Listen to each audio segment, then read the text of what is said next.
വിശ്വകർമ്മജരുടെ പ്രശ്നങ്ങൾ അനുഭാവപൂർവ്വം പരിഗണിക്കുമെന്ന് മന്ത്രി എം ലിജു പറഞ്ഞു. കായംകുളം വിശ്വകർമ്മ സേവാ സമാജം വാർഷികവും കുടുംബസംഗമവും ഉദ്ഘാടനം ചെയ്ത് സംസാരിക്കുകയായിരുന്നു അദ്ദേഹം. സ്വർണ്ണത്തൊഴിൽ മേഖലയിലെ പ്രശ്നങ്ങൾ സർക്കാരിന്റെ ശ്രദ്ധയിൽ കൊണ്ടുവരുമെന്നും മന്ത്രി പറഞ്ഞു.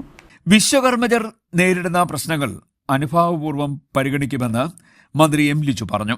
കായംകുളം വിശ്വകർമ്മ സേവാ സമാജത്തിന്റെ വാർഷികവും കുടുംബസംഗമവും ഉദ്ഘാടനം ചെയ്ത് സംസാരിക്കുകയായിരുന്നു മന്ത്രി. നമ്മുടെ ഭാരതത്തിന്റെ ഇതിഹാസങ്ങളിൽ ഒക്കെ തന്നെ വിശ്വകർമാവിനെ കുറിച്ചുള്ള പരാമർശം നമുക്കറിയാം. ഏറ്റവും ബുദ്ധിശക്തിയുണ്ട്, സൃഷ്ടാവാണ്, ദേവശില്പിയാണ്. ആ മഹത്തായ പാരമ്പര്യം പേറുന്ന സംഘടനയുടെ യോഗത്തിൽ പങ്കെടുക്കാൻ അവസരം ലഭിച്ചതിലുള്ള സന്തോഷം ഞാൻ പ്രകടിപ്പിക്കുകയാണ്. ഈ വാർഷികവും കുടുംബസംഗമത്തിനും എല്ലാ ആശംസകളും അഭിവാദ്യങ്ങളും.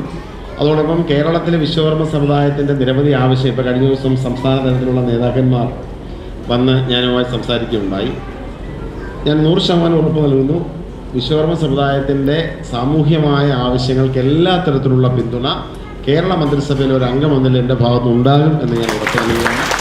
അതോടൊപ്പം കായംകുളത്തെ ജനപ്രതിനിധി എന്ന നിലയിൽ തീർച്ചയായിട്ടും വിശ്വകർമ്മ സേവാ സമാജത്തിൻ്റെ എല്ലാ പരിപാടികൾക്കും എന്നെ ബഹുമാനനായ കൗൺസിലർ എന്നെ വന്ന് കണ്ട് സംസാരിച്ചിരുന്നു. അപ്പോൾ കൗൺസിലർ വന്ന് കണ്ടപ്പോൾ തന്നെ ഞാൻ പറഞ്ഞു, വികസന പ്രവർത്തനങ്ങൾക്കും സാമൂഹ്യ പ്രവർത്തനത്തിനും കക്ഷി രാഷ്ട്രീയത്തിനും ഒരു പ്രസക്തിയില്ല. ജയിച്ചു കഴിഞ്ഞാൽ പിന്നെ ജനപ്രതിനിധി എല്ലാവരുടെയും ജനപ്രതിനിധിയാണ്. അതുകൊണ്ട് എന്തെങ്കിലുമൊക്കെ വികസന പ്രവർത്തനങ്ങളുടെ ആവശ്യമുണ്ടെങ്കിൽ ഒരു മടിയുമില്ലാതെ എന്നെ സമീപിക്കണമെന്ന കാര്യം കൂടി ഞാൻ അദ്ദേഹത്തോട് പറഞ്ഞിട്ടുണ്ട്. സ്വർണ്ണത്തൊഴിൽ മേഖലയിലെ പ്രശ്നം സർക്കാരിന്റെ ശ്രദ്ധയിൽ കൊണ്ടുവരുമെന്നും അദ്ദേഹം പറഞ്ഞു. സമാജം പ്രസിഡന്റ് പുളിയറ വേണുഗോപാൽ അധ്യക്ഷനായി.